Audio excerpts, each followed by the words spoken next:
All right, joining us now is UCLA head coach Mick Cronin. Coach, we have time for an opening statement. Otherwise, we'll open it up to the floor. Yeah, let's go. I'm tired. All right. Did you at least get food last night? Got food, very little sleep. And watching St. Mary's before I went to sleep was the worst thing I could have done, because then I just stayed up all night with paranoia. Ben Bulch, Los Angeles Times. The metrics say that St. Mary's is better on defense than offense, and certainly By like 9 to 50, right? Yeah, exactly. But they watching I them. agree with you. Go ahead. But watching them on offense, their ball movement, spacing, discipline. Well, they were awesome against Indiana. But I agree with you. They have a system, so their guys are just really comfortable in their system, which is their pick and roll offense predominantly, and then their post ups. So Kuzi is a maestro with the ball in the pick and roll. Logan Johnson, you're welcome, Randy, is my guy, and he's just he's just improved every year. He knows what his strengths are. He plays to them. So when you watch them play, I just keep thinking, that they just, you can't speed them up. About as you're alluding to, why you see how good they are. Now they obviously played great against Indiana, and they scored a lot more points than their average. But the metrics say they're ninth in the nation defensively.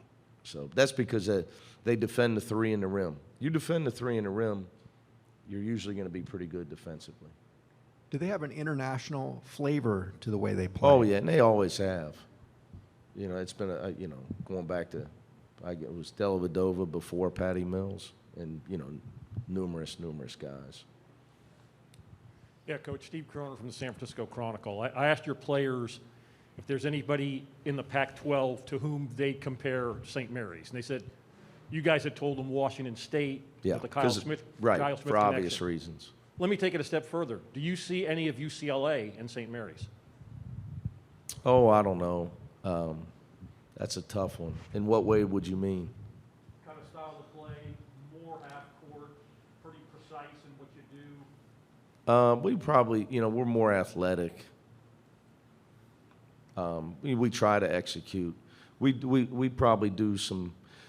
We probably try to do more things. I don't know if this is smart, because I've always talked. Randy and I go way back now. So he what they do. The genius of what they do is they master what they do.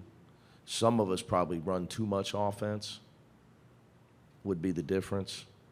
But they just do what they do. Like they're not going to come out and try to trick you. The way they trick you is by being great at what they do in their offensive system, and really on defense as well. They protect the rim. They don't give up a lot. I think they only give up 5 threes a game, and they're good at it. And it's worked for him. And what he's accomplished there in Moraga, because I've been there, because Randy got me back in 2004. I was the coach at Murray State. He talked me into coming out. So at least he got me a win first. I think we beat Davis before they put it on us in game 2. Yeah. Well, I went to claim jumpers after in Moraga, and he was there with the 3 officials. So Bill Plaschke, LA Times. I guarantee it's the only time claim jumper has been mentioned in any NCAA tournament and press conference today. I'm honored that you did it for us. Where's Johnny Zuzan? Where is he physically? Where is he mentally? And do you need more from him to advance? Yeah, I think we definitely need more from him. And I got to do a better job of getting him freed up. He's a guy that he needs us to be a high execution team. So, the one you're alluding to that you saw in the tournament last year, we were an elite screening team, and our execution was really high, which was why we were able to score at the clip we scored at. So it's on me to get him freed up more. Is he okay physically? Yeah, I think so. I think somebody kicked him in the calf. I saw him massaging his calf, but heck, Bill, at this time of year, I don't know who's 100% in that room. I think you're alluding to offense. You know, it's different. I mean, what happened to him is you become a victim of your own success too. Everybody we play against saw what he did last year, all season this year. They all saw the NCAA tournament last year. So he's got guys cloaked all over him every game. So we got to get him free more. Hey, Mick, back here. Lindsay Schnell from USA Today. Tara Vanderveer at Stanford, who certainly you're familiar with, has pledged to donate $10 for every 3 made in the women's NCAA tournament by all teams and put that money toward humanitarian efforts in Ukraine. I wondered if she's also challenged every NCAA men's and women's tournament coach to join her. That's not a hard. That's pretty easy. $10. Yeah, That's but $10 pretty easy. for all the threes Yeah, in the I whole know. tournament. That's not that. Do the math real quick. Oh yeah, I'm with you. I'm just wondering if you were going to. I mean, if there's join her. 5, what is he going to make 500 threes the rest of the tournament? That's easy. I mean, that one's easy, but good for her. Yeah, I have no problem on that. No, I was going to ask if you were going to accept her challenge and also Yeah, that's do it. easy. I mean, that's not even a hard one. John Chris. Would I give you one while you're on the case? I think we should have we should have a charity thing every year where we donate $1 from every ticket sold from every first round game in both tournaments. The NCAA should take $1 from every ticket from every first game, including the first 4, and we should decide where we're giving, because there's a lot of, obviously with what's going on. I'm a history guy, so I follow the Ukraine situation, but there's a lot of things at home that need help as well. I think that would be a great. Just take $1 from every ticket. What would your charity choice be this year? There's too many. When you're in LA, there's a lot. We got obviously homeless issues, but I was thinking my mother, so it would probably be to something to do with young girls, underprivileged girls, or homeless women. I have a daughter, and my mother was a very charitable person, so mine would lead towards that. John Kristen, Daily Bruin. Not as important as that last question. Yeah, but- nothing is, right? Yeah, we're talking about basketball, but is it difficult to defend a team that runs as many pick and rolls as St. Mary's does? Is it? Difficult to do that? Like, what are some strategies? Well, it you guys depends look at? who you're running the pick and roll with. Like I have friends in the NBA, like, you guys don't understand how to teach pick and roll offense. I'm like, oh, really? That's nice. Look who the hell you got running the pick and roll. Chris Paul, Jason Kidd. I mean, you have the best 30 guys in the world running the pick and roll.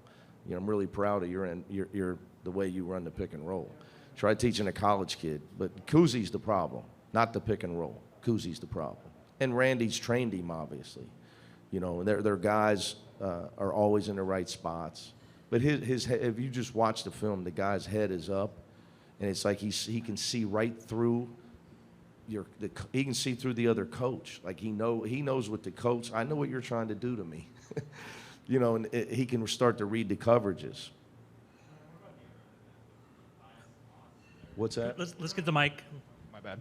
Sorry. But what about the other end of that with Matthias Toss, I think is how you pronounce his name. They're big on the other end of the pick and roll. Sure. How difficult is he to scout out? Because I know he does a lot of from the elbows and passes a Yeah, lot. I mean, he's a solid player.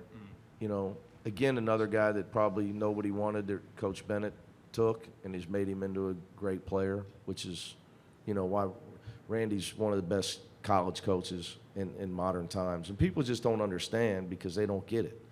They just think the guy with the best players he's the legend. When people in California or on the West Coast understand, if you've been to Moraga, what's been accomplished at St. Mary's is a modern miracle. So because he takes guys like that and turns them into players, and it just never stops. I used to tell Randy, you got to get out of there. What are you doing? He's turned down jobs, because I kept thinking he can't keep pulling this off. It's like you're winning in poker with 5 cards in a 7-card stud game, and he just keeps pulling it off. With player development. I'm going to take a question from the Zoom room first. Tracy Pearson, go ahead. Tracy Pearson from Bruin Report Online. Mick, there are a lot of people who live in Moraga who kind of like it there.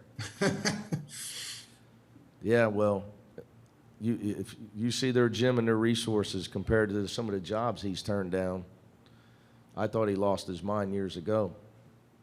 Uh, But he's turned Tony it into a Kuzi, great pro. Now he has name recognition, so recruiting's easier for him.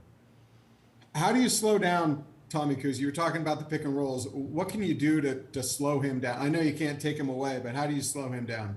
Yeah, well, we'll see. I love you, Tracy, but if you want me to tell you our defensive strategy the day before the game, to be I was honest taking with you, it I'm from- still don't. It hasn't been 24 hours, and I think I'm at my game 7 on my film watching, and I don't know if I have the answer yet. And I'm being serious because I watched people play his pick and rolls. You go under, he shoots it in. You drop cover him, he attacks you big and finishes. You blitz him, he hits the roll guy. You soft him and tag too hard, he hits the spot up 3 in the opposite corner. So you're going to have to pick your poison with him. Lindsay from You USA. deny him, he cuts back door. That's okay. Lindsay from USA Today again. Mick, your dad obviously gets a lot of airtime. Some people say Yeah, it's ridiculous. more than you. I was just curious, has there ever been a time throughout the course of your coaching career when you guys hit a big shot or get a steal or something, and out of the corner of your eye you see him No. dancing, celebrating, and think, what the hell's going on over there? No.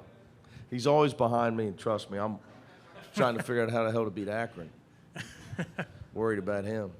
Now, there was a time, I mean, most of the time, my daughter's 15 now, I was worried about how much candy he was giving her during the damn game, and he sends her home with me after 8 cotton candies. That was my life, for a long time. You know how grandparents are. Do we have any other questions? All right, guys, thank you.